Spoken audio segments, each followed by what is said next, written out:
18 de enero de 1943. Łódź, Polonia ocupada. Llevaba el uniforme del enemigo y, aún así, aquella noche decidió que 24 niños judíos no morirían por su mano. El soldado Jacob Weiss hacía guardia en un edificio abandonado a las afueras de un distrito que oficialmente ya no existía. No figuraba en mapas militares ni en registros formales. No tenía nombre en los archivos del Reich. Era apenas otro punto olvidado dentro de una ciudad que había sido borrada. Afuera, la nieve caía sin ruido sobre calles vacías donde antes hubo vida. Adentro, el aire helado se mezclaba con el olor a humedad y a moho acumulado durante semanas. Tras una pared falsa hecha con tablones viejos y clavos oxidados, en un sótano estrecho y oscuro donde casi no entraba la luz, 24 niños judíos contenían la respiración. Ninguno podía llorar, ninguno podía toser, ninguno podía llamar a su madre, porque sus madres ya no estaban.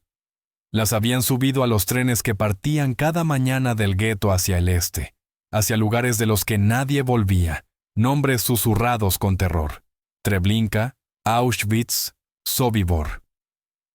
Entre esos niños estaba Eliyahu Rosen, de 10 años, aferrando contra el pecho un trozo de pan duro como si fuera lo último que le quedaba del mundo. Y lo era, porque ese pan le recordaba que seguía vivo, que aún sentía hambre, que todavía existía un mañana, aunque fuera incierto. Lea Morgenstern, de 8, tenía los labios partidos por el frío y la mirada fija en la oscuridad. Llevaba días sin hablar. Había visto cosas que ningún niño debería ver y oído gritos que ningún niño debería escuchar. Y ahora, en el silencio del sótano, solo esperaba que alguien llegara a salvarla o que todo terminara de una vez. Noah Feldman, de 12, era el mayor. Demasiado grande para cuentos de hadas, demasiado lúcido para creer que todo saldría bien, pero aún demasiado joven para aceptar que la muerte fuera inevitable. Así que pasaba las noches en vela cuidando a los más pequeños, atento a que nadie hiciera ruido, a que nadie se moviera de más, a que nadie pusiera en riesgo al grupo. La única adulta era Hannah Stein, 32 años, el cabello oscuro recogido en una trenza deshecha y las manos marcadas por cicatrices. Antes de la guerra había sido maestra, enseñaba matemáticas y geografía en una escuela del centro de Łódź. Le gustaba ver manos levantadas y escuchar risas en el recreo. Le gustaba creer que el mundo permitía a los niños soñar, pero ese mundo ya no existía. Había visto partir los trenes, escuchado el chirrido metálico de las puertas al cerrarse, observado rostros pegados a las ventanillas por última vez, y sabía exactamente qué ocurría cuando una familia desaparecía de un día para otro. No había misterio ni duda, solo certeza. Y sabía que si los descubrían en aquel sótano, no habría segunda oportunidad, ni juicio, ni misericordia. Solo un camión, un tren y un destino sin regreso. Afuera el peligro se acercaba. El oficial Otto Kruger había empezado a hacer preguntas incómodas. Tenía 42 años, la espalda recta y la mirada fría, y llevaba 2 décadas en el ejército alemán. No era un fanático. No gritaba consignas ni alzaba el brazo con fervor en los desfiles. Simplemente hacía su trabajo con la precisión de un relojero. Revisaba informes, cotejaba números, comparaba registros, y cuando algo no encajaba, investigaba hasta dar con la respuesta. Las patrullas se habían reforzado, los informes circulaban con más frecuencia y algo fallaba en los almacenes. Faltaban raciones, mantas, latas. No era mucho. Unos kilos de pan aquí, algunas mantas allá. Pero bastaba para levantar sospechas, cuando el nombre de Jacob Weiss apareció en uno de esos papeles que Kruger examinaba con lupa. Todo cambió. Empezó a seguirlo sin ruido ni alarmas, observando, tomando notas, marcando horarios, detectando patrones, y lo que vio le confirmó que algo iba mal. La orden no llegó de inmediato ni en forma de gritos o redadas nocturnas. Llegó días después, fría y directa, inevitable como las órdenes que venían de arriba. El SS Sturmbannführer Friedrich Baumann, recibió el informe el 18 de febrero de 1943. Tenía 50 años, el cabello gris perfectamente peinado y el uniforme impecable. Había servido en la Primera Guerra Mundial y aprendido que la guerra no era gloria ni honor, sino un trabajo sucio que alguien debía hacer. Leyó en silencio, sin sorpresa ni indignación, con la frialdad de quien ha visto demasiado. Y luego hizo algo que Krüger no esperaba. Tomó el expediente, lo selló con el águila imperial y lo envió a Berlín, a los despachos donde se decidían vidas con una firma y un sello, porque sabía que un caso así no podía resolverse a nivel local. No se trataba de robar comida ni de una falta menor. Era un soldado alemán, miembro de la Wehrmacht, salvando niños judíos en una guerra declarada de exterminio total. Y eso no era indisciplina, era traición en su forma más pura. La traición contra el Tercer Reich solo podía ser juzgada por una persona, y cuando el informe llegó a su escritorio, rodeado de mapas y documentos manchados con la tinta de millones de vidas, no hubo interrogatorio ni deliberación. Hubo sentencia, porque en aquel sistema salvar niños judíos no era piedad ni compasión, era sabotaje. Jacob Weiss lo sabía desde el momento en que tendió la mano al primer niño que intentaba escapar del gueto. Aún así, antes de pagar el precio, antes de que su nombre entrara en una lista de traidores, logró que 24 niños respiraran una mañana más, comieran un trozo de pan más y sintieran el calor de una manta más. Y para él, eso lo valía todo. Para entender lo que hizo Jacob Weiss, hay que entender qué era Polonia en enero de 1943. Hacía 3 años y 4 meses que el país había dejado de existir como nación soberana. El 1 de septiembre de 1939, a las 04:45 de la madrugada, las tropas alemanas cruzaron la frontera sin declaración previa. Los tanques avanzaron por las llanuras del oeste. Los bombarderos arrasaron ciudades indefensas, y en 19 días, el ejército polaco fue destrozado. Pero la pesadilla apenas empezaba, porque el 17 de septiembre el ejército soviético entró por el este, y Polonia quedó dividida, ocupada, borrada del mapa. Lo que siguió fue algo que Europa no había visto en su historia moderna. Los guetos surgieron como cicatrices abiertas. Łódź, Cracovia, Varsovia, barrios enteros cercados con alambre de púas y muros de 3 metros. Familias judías expulsadas de sus casas y obligadas a vivir donde antes había 10.000 personas, y ahora se hacinaban 100.000, con habitaciones para 10 o 15. Durmiendo por turnos porque no había espacio para que todos se acostaran al mismo tiempo. El hambre fue lo primero en llegar. Las raciones oficiales se fijaron en 180 calorías diarias por persona, una cantidad que apenas permitía resistir unos 3 meses. Después aparecieron las enfermedades, tifus, tuberculosis, disentería, y con ellas, los cuerpos empezaron a surgir cada mañana en las calles, cubiertos con periódicos viejos, aguardando a que los carros de la muerte los retiraran. Y luego llegaron los trenes. Desde julio de 1942, las deportaciones se volvieron sistemáticas. No eran traslados para trabajar ni reubicaciones hacia el este. Eran condenas con horario. Los vagones partían llenos cada amanecer. 120 personas por vagón, sin ventanas, sin agua, sin comida, y no regresaban vacíos porque no regresaban. En enero de 1943, el gueto de Łódź ya había perdido a más de 300.000 personas. De los 400.000 judíos que vivían allí en 1940, quedaban apenas 80.000. Y quienes seguían sabían exactamente lo que les esperaba. Algunos optaron por resistir, otros por esconderse y unos pocos por salvar a los más pequeños, aun sabiendo que era casi imposible. Hannah Stein era una de esas personas. Antes de la guerra su vida había sido simple y ordenada. Vivía en un apartamento pequeño en un 3er piso del centro de Łódź y caminaba 4 cuadras cada mañana hasta la escuela primaria, donde enseñaba matemáticas y geografía a niños de 6 a 12 años. Le gustaba verlos resolver problemas en la pizarra, Escuchar sus preguntas sobre países lejanos y montañas que nunca habían visto. Creer que crecerían para ser médicos, ingenieros o maestros como ella. Todo eso se quebró en septiembre de 1939. La escuela cerró, el apartamento fue confiscado y la familia se dispersó.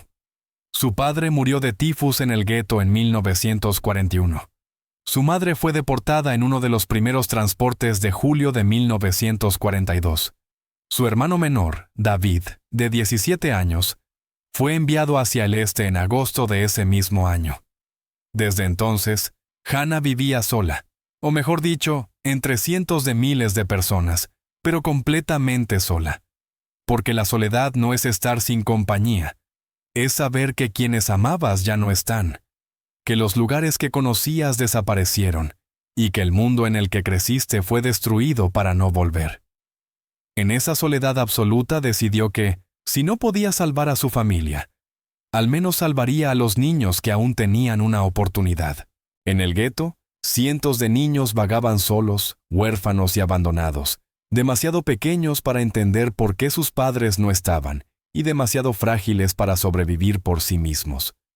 Hannah empezó a reunirlos, a compartir lo poco que tenía. Un trozo de pan, un sorbo de agua turbia, una palabra amable. A contar historias para distraerlos del hambre y a enseñarles canciones para recordar que alguna vez hubo alegría. Cuando un contacto del exterior, un miembro de la resistencia polaca, le ofreció sacar a algunos niños del gueto y esconderlos fuera, no dudó ni un segundo. El plan era arriesgado, casi imposible. Sacar a los niños sin que los guardias lo notaran, encontrar un lugar seguro, conseguir comida, agua y mantas, hacerlo todo sin levantar sospechas ni dejar rastro. Aún así, era lo único que quedaba, la última esperanza, el último acto de resistencia frente a un sistema diseñado para borrar a un pueblo entero. Hannah aceptó y, durante 2 semanas, con ayuda de contactos fuera del gueto, logró sacar a 24 niños, uno por uno, a través de alcantarillas y túneles improvisados bajo los muros, mediante sobornos a guardias que aún conservaban algo de humanidad, y los escondió en el sótano de un edificio abandonado en las afueras de Łódź. Un lugar olvidado, oficialmente inexistente, un sitio donde, con suerte, nadie los encontraría. El problema, sin embargo, era tan simple como brutal. Los niños necesitaban comer, necesitaban agua, necesitaban mantas para no morir de frío. Y Hannah no tenía acceso a nada de eso hasta que apareció Jacob Weiss. Jacob no debería haber estado en Polonia, no debería haber estado en el ejército, no debería haber llevado el uniforme de la Wehrmacht. Pero la guerra no pregunta qué deberías hacer, solo impone lo que harás. Tenía 26 años cuando fue reclutado en 1940.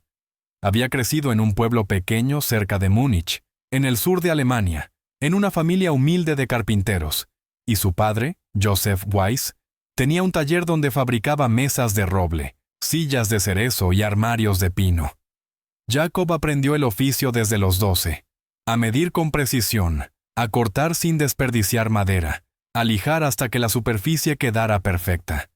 Entendió que construir algo que durara exigía paciencia, atención y respeto por el material.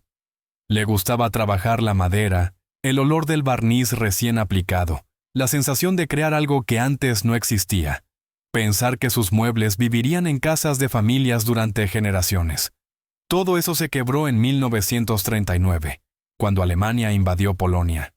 El Reich necesitaba soldados, cuerpos para llenar filas, hombres jóvenes dispuestos a morir por la gloria del Führer, y Jacob fue reclutado como millones de otros. No tenía opción, no podía negarse ni esconderse. Desertar significaba el fusilamiento y desobedecer, el campo de concentración. Se puso el uniforme, juró lealtad, y fue enviado al frente, aunque nunca fue un soldado convencido. No creyó en la propaganda, no repitió consignas de superioridad racial, no sintió odio hacia judíos, polacos o rusos. Simplemente obedeció porque desobedecer era morir, y él quería vivir. En 1942 su unidad fue trasladada a Polonia. Le asignaron tareas de vigilancia, patrullar calles vacías donde antes hubo mercados llenos, custodiar edificios abandonados que habían sido hogares, asegurarse de que nadie escapara del gueto y de que nadie ayudara a los judíos. Durante meses cumplió órdenes sin pensar ni cuestionar, hasta que hubo 3 momentos que lo cambiaron para siempre. El primero, en junio de 1942. Patrullaba cerca del gueto cuando vio a 2 soldados golpeando a un niño judío de no más de 8 años, que había intentado pasar un trozo de pan bajo el muro. Lo golpeaban con las culatas mientras el niño lloraba y pedía perdón. Y Jacob se quedó paralizado. No intervino, no dijo nada, solo miró. Cuando se fueron riendo y lo dejaron sangrando en el suelo, siguió caminando como si nada. Pero esa noche no durmió. Cerró los ojos y volvió a ver al niño. Escuchó sus gritos y sintió su propio silencio como una piedra en el pecho. La segunda vez fue en septiembre de 1942, de guardia cerca de la estación. Vio a una familia arrastrada hacia un vagón de ganado. Un hombre de unos 40, una mujer con un bebé, 2 niños aferrados a las piernas. Los empujaron con violencia. Al hombre le golpearon la cabeza y cayó. La mujer gritó. Los niños lloraron. Y Jacob, otra vez, no hizo nada. Solo cumplió con su deber de que nadie escapara. Esa noche sintió algo romperse dentro, algo imposible de reparar. La tercera vez fue distinta, en diciembre de 1942, a las 3 de la madrugada, con un frío brutal. Oyó un ruido junto al muro del gueto y vio una silueta pequeña intentando trepar. Era un niño, no más de 7 años, descalzo, temblando, con las manos congeladas. Jacob podía disparar, esa era la orden, ejecutar sin preguntas, dar la alarma, cumplir. Pero al mirarlo a los ojos, ver el terror en su rostro y oír su respiración agitada, decidió que no podía seguir siendo cómplice. Se acercó, le tendió la mano. El niño retrocedió, pensando que lo golpearía, y Jacob susurró que no le haría daño. El niño dudó y extendió la mano helada. Jacob lo ayudó a bajar, se quitó el abrigo y se lo puso, le dio un trozo de pan y le dijo que corriera hacia el bosque, que no mirara atrás ni dijera a nadie que lo había visto. El niño asintió y desapareció en la noche. Jacob se quedó de pie en la nieve, sabiendo que había cruzado una línea, que no había vuelta atrás y que, si lo descubrían, sería ejecutado por traición. Pero por primera vez en meses, sintió que había hecho algo bien y supo que volvería a hacerlo. Hannah fue quien lo contactó primero. Tenía amigos fuera del gueto, gente de la resistencia polaca. Y entre esos contactos, alguien mencionó a un soldado alemán que había dejado escapar a un niño. Sabía que podía ser una trampa de la Gestapo, una prueba para identificar a la resistencia, el final para ella y para los 24 niños escondidos. Pero también sabía que no sobrevivirían sin ayuda. Llevaban 3 semanas en el sótano. La comida se acababa, el agua estaba sucia y 2 niños tenían fiebre. Arriesgó. Envió un mensaje a Jacob por medio de un intermediario, una nota en papel arrugado, con letra pequeña y temblorosa, que decía que si aún creía que algunos niños merecían vivir, había un lugar para demostrarlo, a medianoche, en un edificio abandonado de la calle Praga 47, entrando por atrás, bajando al sótano y sin llevar a nadie. Jacob recibió la nota durante su guardia. Un niño polaco de unos 12 años se la entregó y desapareció.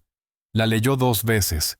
Supo que podía ser una prueba de lealtad, una trampa o su sentencia, y aún así no la reportó. La quemó y al día siguiente, a las 11:50 de la noche, caminó hacia Praga 47. El edificio estaba en una zona industrial abandonada, con ventanas rotas y la puerta principal tapiada. Rodeó el lugar, encontró la puerta trasera entreabierta, entró despacio con la mano en la pistola, bajó al sótano donde el aire olía a humedad y moho. No había luz, solo oscuridad, y allí, en la penumbra apenas rota por una vela, vio a Hannah. Ella lo observó en silencio, midiendo si aquel hombre con el uniforme del enemigo, la pistola al cinto y la insignia del Reich en el pecho, sería su salvación o su condena. Y fue Jacob quien habló primero, en voz baja y tranquila. «Recibí tu nota». Hannah asintió. Todavía no hablaba. «¿Cuántos niños hay aquí?» 24. «¿Cuánto tiempo llevan escondidos?» 3 semanas. «¿Cuánta comida les queda?» Hannah no respondió y bajó la mirada, y Jacob lo entendió sin más. Miró detrás de ella, hacia el rincón más oscuro del sótano, y vio las siluetas pequeñas. Algunos dormían acurrucados unos contra otros. Otros lo observaban con ojos enormes y asustados, esperando que no fuera el soldado que venía a llevárselos. Jacob se arrodilló, se quitó la mochila y sacó todo lo que había traído. 2 hogazas de pan, 3 latas de conserva, una cantimplora con agua y 2 mantas. Hannah miró los alimentos, luego a Jacob, y por primera vez en semanas sintió algo parecido a la esperanza. «¿Por qué haces esto?», preguntó. Jacob no respondió de inmediato. Miró a los niños y dijo que ya no podía fingir que no veía lo que estaba pasando, que sabía que si los descubrían la matarían. Y cuando ella insistió, la miró a los ojos, porque si dejaba que esos niños murieran sin mover un dedo, entonces ya estaba muerto, solo que aún no lo sabía. Hannah asintió. Lo entendía. «¿Puedes volver?» «Sí». Cada 2 días traería lo que pudiera sin levantar sospechas, pero necesitaba una promesa. Si lo atrapaban, que no dijera su nombre, ni el lugar, ni nada, porque si hablaba morirían todos. Hannah lo miró un largo momento y extendió la mano. «Lo prometo». Jacob estrechó esa mano, y en ese gesto quedó sellada una alianza imposible. Entre un soldado alemán y una mujer judía. Una alianza que desafiaba todas las leyes del Reich, y que tarde o temprano los condenaría, pero en ese sótano oscuro, rodeados de 24 niños que dependían de ellos. Eso no importaba. Importaba que respiraran un día más. Durante 3 semanas, Jacob Weiss hizo lo que ningún soldado debía hacer.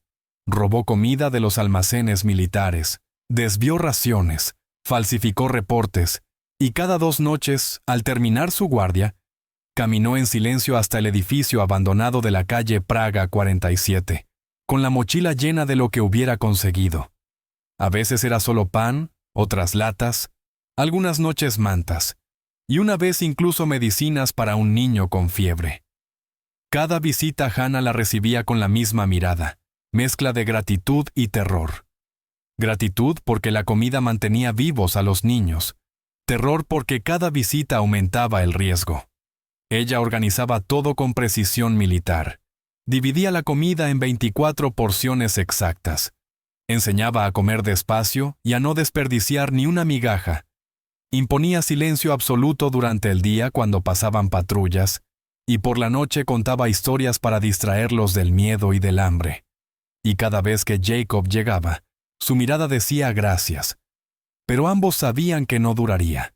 Y no duró, porque el oficial Otto Kruger empezó a notar cosas extrañas. Tenía 42 años. Había dedicado su vida al ejército, combatido en la Primera Guerra Mundial, y aprendido que sobrevivir significaba seguir todas las reglas. En Polonia, estaba a cargo de la logística, revisaba informes, cotejaba números, y en enero de 1943 vio que las cifras no cuadraban. Unos kilos de pan aquí, unas latas allá, un par de mantas. Poco, pero suficiente. Porque en el ejército todo se contaba y cualquier desviación se investigaba. Kruger revisó turnos, nombres con acceso a los almacenes, cruzó datos y el nombre de Jacob Weiss apareció una y otra vez. Tenía acceso, hacía turnos nocturnos, había firmado reportes recientes. No lo arrestó de inmediato, no era impulsivo y quería pruebas sólidas. Decidió seguirlo. La primera noche lo vio salir a las 11 con una mochila civil, vieja y gastada. Lo siguió por calles vacías durante 20 minutos hasta verlo entrar en el edificio de Praga 47. Esperó afuera y 40 minutos después, Jacob salió con la mochila vacía y volvió al cuartel. La segunda noche fue igual. La tercera, Kruger ya sabía suficiente. La cuarta, no lo siguió desde lejos, entró detrás de él, bajó al sótano, oyó voces bajas en alemán y polaco, miró por una rendija y lo vio todo. A Jacob en el centro, a una mujer judía organizando comida y a 24 niños mirando el pan como si fuera oro. Sintió sorpresa, indignación, y por un instante, algo parecido a la compasión.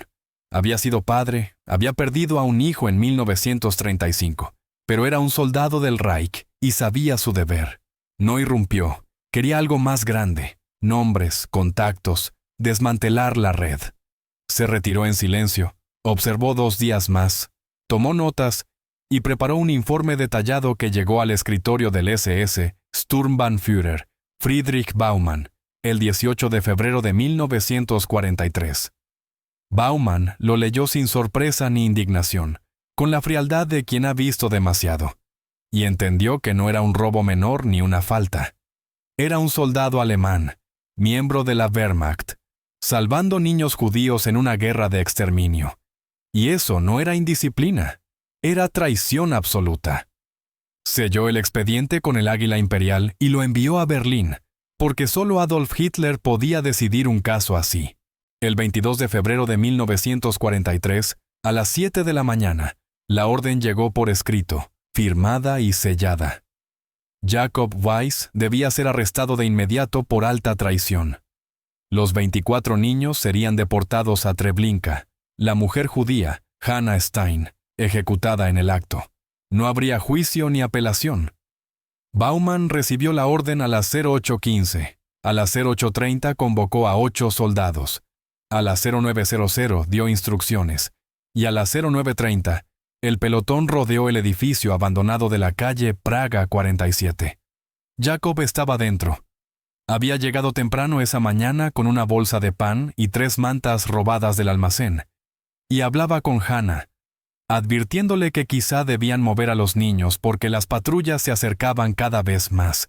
Cuando escuchó los pasos, muchos pasos, botas militares sobre la madera, voces en alemán, órdenes cortas. Hannah lo miró y en sus ojos estaba todo. Esto es el final. Jacob no corrió, no gritó, no sacó el arma. Sabía que sería inútil, que no había salida, y solo dijo: «Protege a los niños». Hannah asintió, aunque ambos sabían que ya no había nada que hacer, que el destino estaba sellado y que en minutos todo terminaría. Los soldados irrumpieron con las armas en alto. Jacob levantó las manos. Hannah abrazó a los niños intentando cubrirlos con su cuerpo. Encontraron a Jacob de pie, desarmado, y a Hannah rodeando a los 24. Vieron a Eliyahu aún aferrado a su trozo de pan, a Lea con los ojos desbordados de miedo, a Noah intentando parecer valiente pese al terror, y a los otros 21 apiñados en un rincón, con miradas que ya habían visto demasiado. Friedrich Baumann entró último, despacio, las manos a la espalda, observando como si inspeccionara un almacén. Luego miró a Jacob. «¿Sabes lo que has hecho?» Jacob no respondió. Baumann enumeró traiciones, robos y peligros, y Jacob lo miró a los ojos y dijo: «Salvé a 24 niños. Eso hice». No hubo emoción. «Arréstenlo». 2 soldados lo esposaron. Otro separó a Hannah de los niños. Ella gritó, los niños lloraron. Algunos corrieron hacia ella y fueron detenidos. «Por favor, son niños», gritó. Pero nadie escuchó. Los niños subieron a un camión sin llorar ni gritar, mirando atrás, buscando a Hannah, buscando a Jacob, buscando una señal que no llegó. Solo había uniformes grises y un futuro escrito. Jacob Weiss fue llevado a una celda del cuartel de Watch. No hubo interrogatorios ni torturas, solo espera, en 2 metros por 2 de silencio. La sentencia llegó 3 días después, y fue leída en voz alta. Alta traición, ayuda al enemigo, robo de suministros. Ejecución por fusilamiento el 28 de febrero de 1943, a las 06:00. No hubo abogado ni apelación. Jacob pasó los últimos días sentado en el suelo, pensando en los 24, en Hannah, en el niño descalzo al que ayudó meses antes, preguntándose si había valido la pena, y la respuesta fue siempre sí. El 28 de febrero a las 05:45 abrieron la celda. Es la hora. Caminó en silencio hasta el patio de cemento, con frío, cielo gris, sin sol. Rechazó la venda, aceptó un cigarrillo que nunca había fumado, tosió y sonrió levemente. A las 06:00 el pelotón se formó. 6 soldados, 6 rifles.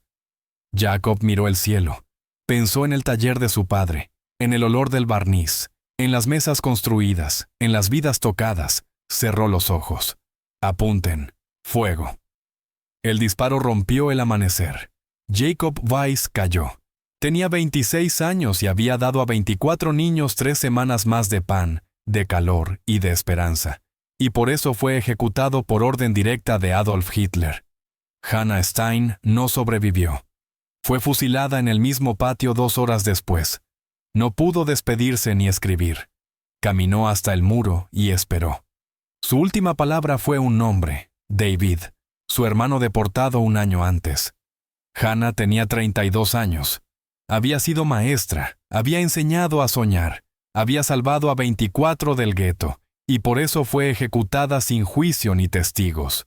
Los 24 niños fueron enviados a Treblinka.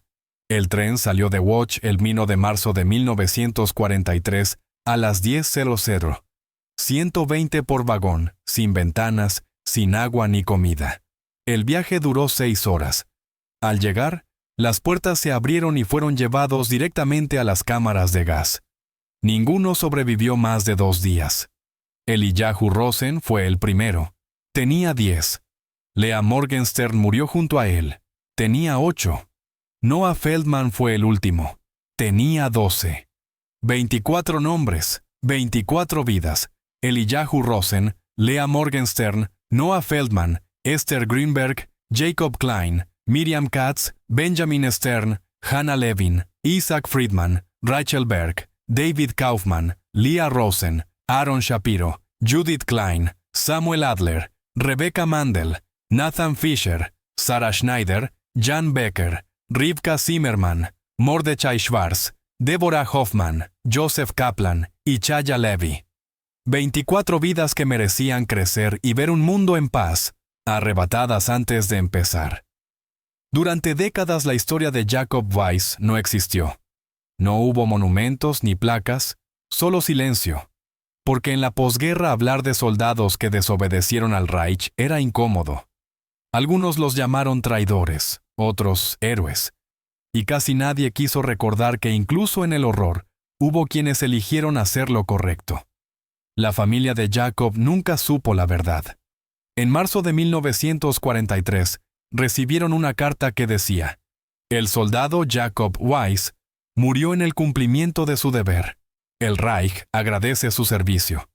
Nada más, sin detalles, sin explicaciones, una tumba sin nombre. Fue en 1987, 44 años después, cuando un historiador israelí llamado David Rosenstein encontró su expediente en los archivos militares de Łódź, abiertos tras la caída del muro de Berlín. Narra un documento breve, apenas 2 páginas, pero decía todo. El nombre completo, la acusación, la sentencia, la fecha y el lugar de la ejecución. Y además incluía una nota manuscrita al margen, escrita por el propio Friedrich Baumann. El acusado no mostró arrepentimiento. Al preguntársele si lamentaba sus actos, respondió que lo único que lamentaba era no haber podido salvar a más, y afirmó que volvería a hacerlo. Esa frase lo cambiaba todo, porque dejaba claro que Jacob Weiss no había ayudado por impulso ni por error. No fue una debilidad momentánea, sino una decisión tomada con plena conciencia, sabiendo el precio, sabiendo que no habría salida y que moriría por ello. Y aún así, eligió hacerlo. David Rosenstein llevó el expediente a Yad Vashem, el Museo del Holocausto en Jerusalén, y el comité que evaluaba los casos de justos entre las naciones estudió el documento durante meses. En 1995, el nombre de Jacob Weiss fue inscrito oficialmente en el Jardín de los Justos, y su familia, que había vivido 52 años sin conocer la verdad, recibió una carta del museo. Su hijo, Jacob Weiss, salvó 24 vidas judías. Y aunque no pudimos salvar a esos niños del destino que les esperaba en Treblinka, queremos que sepa que el sacrificio de su hijo no fue en vano, porque nos recordó que incluso en la oscuridad más absoluta, siempre hay alguien dispuesto a encender una luz. Su hijo fue esa luz, y mientras su nombre sea recordado, esa luz no se apagará. La madre de Jacob, Anna Weiss, de 83 años, que vivía en un pequeño apartamento en Múnich, lloró al leer la carta, no de tristeza sino de orgullo, porque por fin conocía la verdad. Su hijo no había muerto en vano, no había sido un traidor, había sido un héroe, un hombre que eligió la humanidad por encima del odio. Ana viajó a Jerusalén en 1996 y plantó un árbol en el jardín de los justos en nombre de su hijo. Mientras cavaba la tierra con las manos temblorosas y las lágrimas cayendo, susurró que siempre supo que era bueno. Hoy, en una esquina de un museo de Łódź dedicado a la memoria del Holocausto, hay una pequeña vitrina de cristal. Dentro, una fotografía borrosa en blanco y negro muestra a 24 niños sentados en un sótano oscuro, mirando hacia la cámara, sin que se distingan bien sus rostros.